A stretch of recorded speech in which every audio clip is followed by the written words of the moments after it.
Sorry. I want to say to you, you all seem to have great ideas. You all seem really dedicated. But you all seem kind of the same. Can you tell me briefly, very briefly, one by one, what makes you different to your competitors? Let's start with Paul. Well, Kate, to be perfectly honest, since September, I'm a second year, and since first year, I've been involved in these issues. This isn't something that I've been frustrated enough to get involved in third year, which I respect is a good reason to get involved. But since first year, I gave a damn then, and I worked hard then. We lobbied the Oireachtas then. I went to USI then. We talked about issues then. I dealt with personal cases then. At the end of first year, I ran for programme rep. As programme rep, I dealt with over 80 personal cases. I got first-hand experiences of some of the really crappy problems normal students were going to. I went to the protest against semesterisation and modularisation. You were there, and Kev was there as well, I think. Kev's my producer, for anyone listening. With Philip Nolan last year. I am the only candidate who bothered to go there, even though it didn't really affect me as much, because I gave a damn then. Okay. I still give a damn, and we need an education officer like that. Okay, John, what makes you different to Just on that, your I was at that protest as well. I think we were all, and most people were at it. First of all, what would set me aside is first of all, regardless of whether I'm in third year or not, my outside experience, outside UCD would help quite a bit in this role. But my experience is that? First of all, I've dealt with large groups of people. I've actually worked with a national organisation. I used to work with Scouting Ireland on these issues, on not issues of obviously education, but dealing with various other issues around the country, environmental issues and that sort of stuff. But within UCD, what I've worked on, I haven't been involved. I wasn't involved in the Students' Union last year. I was quite a bit involved in the first year. Got involved in quite a few campaigns, but didn't do so last year. This year, what I've worked on is, like Paul said, personal cases. A lot of the personal cases in first semester. We had a disastrous time last semester, and I've dealt with quite a few of those cases, somewhere in the region of about 70 or 80 personal cases. But what I would bring to the job would be more sort of communication skills and dealing effectively with the college. Being able to talk and discuss issues with them, but yet taking a hardline stance when it needs to be taken. And have the capacity and confidence to do that, and that's what I would bring to the role. And Ronan, same question. Well, this isn't just something like I've picked up an interest in this year. It's like I've been involved in college life since I came to UCD in first year. Like as the Observer was pointing out the other day in its latest issue, UCD can be quite a scary place. It can be quite a lonely place. I'm not ashamed to admit I did find it quite a lonely place when I got here in first year. But I'm hugely involved in other areas, not necessarily all union based. And I think that's a huge advantage because I think I bring in experience from other societies and other sports clubs and things like that, which I'm involved in, like the Snow Sports Society, and I'm treasurer of the lacrosse club. I think I'd be a very approachable person. I'd like to think I'd bring position from outside just the union corridors and try and help people to deal with what is quite a difficult change when they arrive in UCD and help nurture them the whole way through. Okay, thank you. I don't know if any of you read the Observer this week. Mr. A.B. Campbell, former education officer of the Student Union, had an interesting letter in basically arguing that members of youth wings of political parties will feel a conflict of interests should they be involved in heavily involved in the union, especially in sabbatical positions. And in the letter, he urged all those running for sabbatical positions to resign from their youth wing of a political party if they were a member of one. I'd like to ask you all: are you a member of any political organisation? And if so, do you think it will affect the job you do as education officer? We'll start with John. I am a member of a political party. I'm a member of Kevin Barry Cummins, the youth wing of Fianna Fáil in UCD.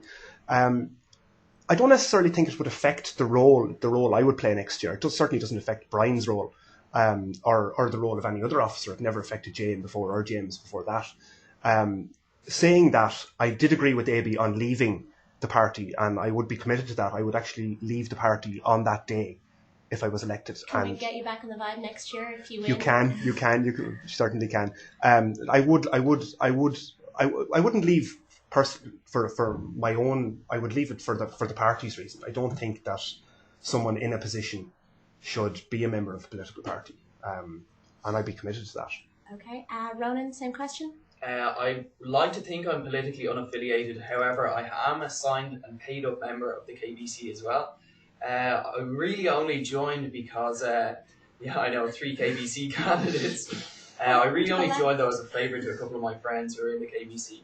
I'm not saying necessarily that I wouldn't vote Fianna Fáil or I would vote particular ways. The way I vote is the way a student would vote, and that's for the party who gives us the best deal. At the same time, that said, I am a member, but at that, an inactive member. With regard to the question of whether or not I think you should resign your position, I think it's necessarily probably up to the candidate themselves. I mean, if people elect a person and they're standing on a particular political stance, I don't see how it matters if the party's in government, if the party's not in government. I mean, if there was a political party established which was specifically for students, would you think it would be, you'd have to resign for that? I mean, if you're a student and you're a member of a political party, chances are you believe that they will deliver the best for students. So I don't necessarily think it's essential to resign.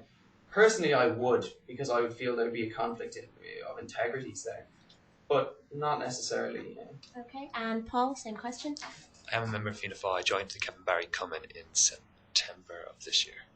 Sorry, I joined the Kevin Barry Cumming in September of this year, and I have to say I agree with the 2 previous speakers that if elected to the position of education officer, I will resign. And when I addressed the KBC the night before last, I did tell them that I do feel let down by Fianna Fáil as a political party when it comes to education. They have consistently since entering power, consistently since entered power, continued to raise our registration fee.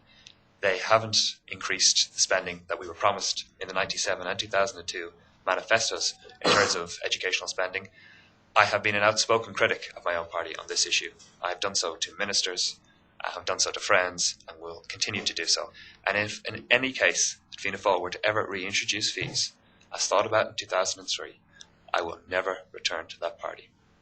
Okay, I just have one final question for y'all, which is my fun question. Were something to happen to you to make you unable to run, which of your opponents would you vote for and why? We'll start with Ronan. Well, it's a very difficult question because, I mean, I am running, so I obviously see certain deficiencies in the other 2 candidates that I think I could make up for. Yeah, cutting-edge journalism. Well, it's difficult to say, really. I'd probably have to say John, because I know a good few of his friends who are in the KBC and they vouch for his good nature and they say he's a great guy and everything. Unfortunately, I don't know as much about Paul as I would like to, so that's my answer. Okay, John, same question. Likewise, it is the day after Valentine's Day. I think I'd probably say the same to Ronan. I know some of Ronan's friends. I know what he's like, so I'd be happy to. We probably share a few friends. So I probably would vote for him or Ron. And Paul, a damning indictment. Yeah, I was thinking on my own here. Yeah, there goes all my number 2s. I don't know. Oh, you have to answer the question, Paul. Oh no, Ron is also on the ticket case. Nope. Can't say Ron. We're in a hypothetical situation You where I could got vote on for the phone Ron to Shanahan, Morgan. Paul, that's okay. Answer the question, please. You're giving us dead air, hon. Wow. Sorry, that was a question I was not expecting. Really? Because this was the first question I came up with. I couldn't tell you. I've yet. Can I say? Off the record, told me the answer to this question. Yes, you have. No, I haven't. No, because I have yet to make up my mind on who I'm going to give number 2 to. So that's impressive that you know and I don't. And I still, to honest to God, I haven't made up my mind who I'm going to give number 2 to. I will wait, as I think all voters should, till the manifestos come out. Well, Paul, you're no fun at all. That's all we have time for. We're going to go to a song now, Heroes by David Bowie. And I'm going to refrain from making a cheesy comment